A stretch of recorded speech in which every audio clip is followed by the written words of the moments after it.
Do you know about the herd at McDonald Islands? We put a 10% tariff on them today. It's basically populated by birds, seals, and penguins. It's uninhabited.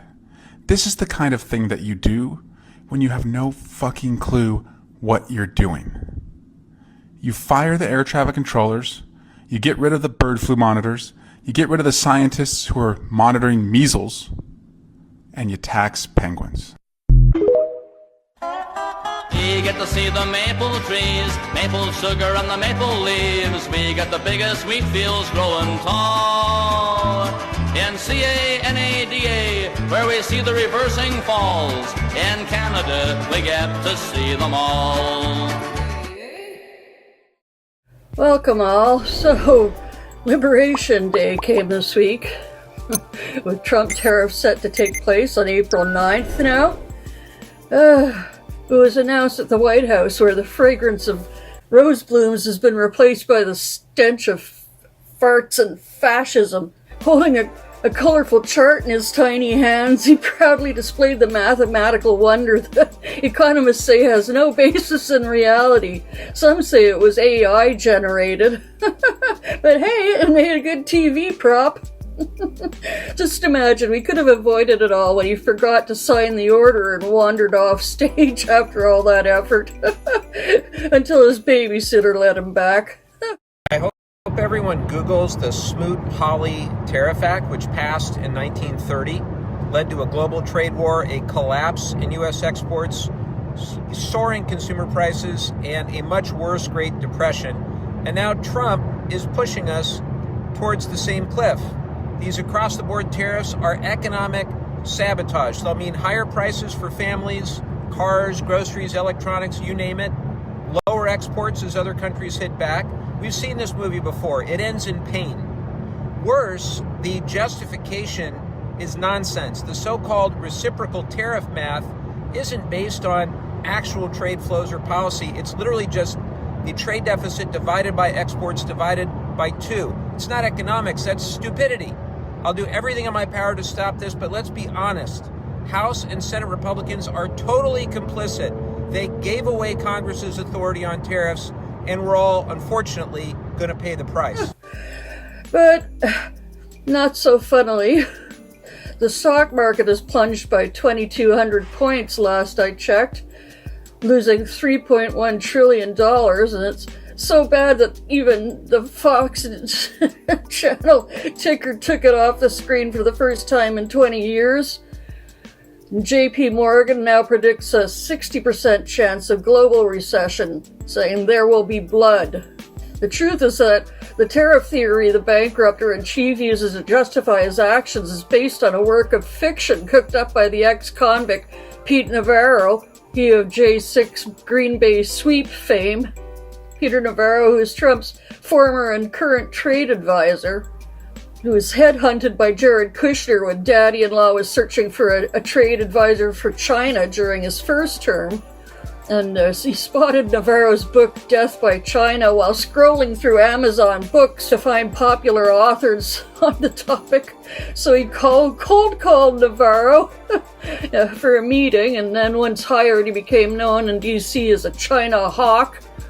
But in 2019, it was revealed that the economic expert that was called Ron Vera, who was cited in 5 out of 13 of Navarro's books, was just an anagram of his own name, and no such expert existed. So Navarro's imaginary source surfaced when Tessa Maris Suzuki, a professor emeritus at the Australian National University, became concerned over his remarks about China and dug into her earlier works. She said, "I think it's very strange for an academic to do books that he is presenting as factual."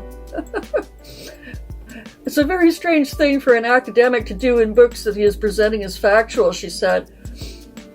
Michael Pillsbury, a China scholar at the Hudson Institute who occasionally plays tennis with Mr. Navarro, said, "I always knew Peter was creative and imaginative, but I badly misunderestimated him."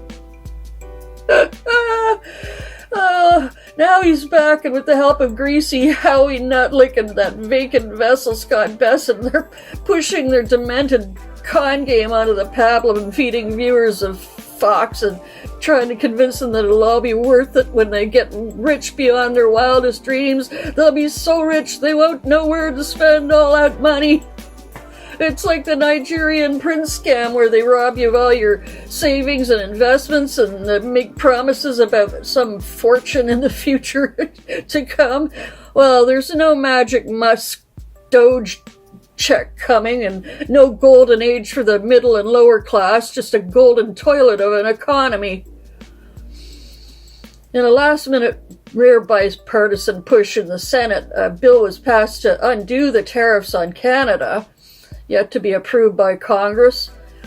And on Friday night, Senator Liz Warren called on the Senate to limit the old fart's authority and end any tariffs imposed without the approval of Congress before the markets begin on Monday. Canadians were already hit with 25% tariffs on energy, potash, and then aluminum and steel, which came into effect in March. Our current Prime Minister Mark Carney vowed that Canada would fight these measures with countermeasures. In a crisis, it's important to come together. It's essential to act with purpose and force, and that's what we'll do. We are facing the most significant crisis of our lifetimes because of President Trump's unjustified tariffs and his threats to our sovereignty. I like this room. It sounds because I tried to channel some of that when I spoke to him last week. And I said I and we will reject any attempt to weaken Canada. Any attempt. Any attempt. We didn't ask for this fight, but Canadians are always ready when someone else drops the gloves. And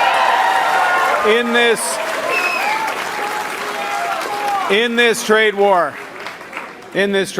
just like in hockey and in soccer, we will win. Our Minister of Trade and International Affairs, Dominic LeBlanc, says this is an economic sabotage. When will Canada's counter tariffs on U.S.-made automobiles take effect here, and how effective do you think they will be? So those tariffs will take effect immediately. I think the order in council to put them into effect will go into effect this weekend. We think it's important. We didn't want to create a disincentive to buy vehicles because we had a different tariff arrangement than the United States. All of this is absolutely counterproductive to building a growing economy, to preserving jobs in Canada. What Mr. Trump is doing is he's basically vandalizing the economic arrangement between Canada and the United States. And we have long-term concerns about the, of course, reliability of our most important trading partner. Well, we've responded with a 25% tax on 30 billion Canadian or 21 billion U.S. worth of U.S. goods, including liquor, wine, and orange juice, among others. And Canadian consumers continue with their boycott on American-made products, and travel is down by about 70%. And it's become even less attractive with ICE officers detaining and disappearing people seemingly at random and sending them to prison or possibly deporting them to some place like El Salvador. The government of Canada has updated its travel advice for anyone going to the U.S., warning of the significant discretion American border officers have. That's when it comes to deciding who enters their country. The CBC's Tricia Kindleman has been following this for us today. And of course, travelers listening very closely to this, what do they need to know? Yeah, so not necessarily new rules at play, but it does seem like there is some newer applications that we might be seeing with these rules. But it's definitely important for people to realize just sort of how much discretion those border agents really do have. Now, the advice from the Canadian government is to comply and be forthcoming with all interactions with border agents. And they say if you are denied entry, you can be detained while awaiting deportation. Now, we've never been... We've even been putting the message out directly to your voters of the Billboard campaign. The Canadian government is spreading its message here in Milwaukee with a new ad campaign.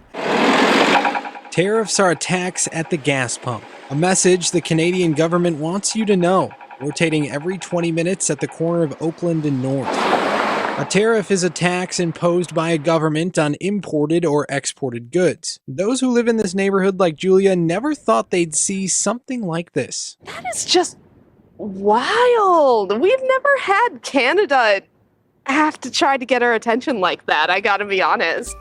Canadians don't want this.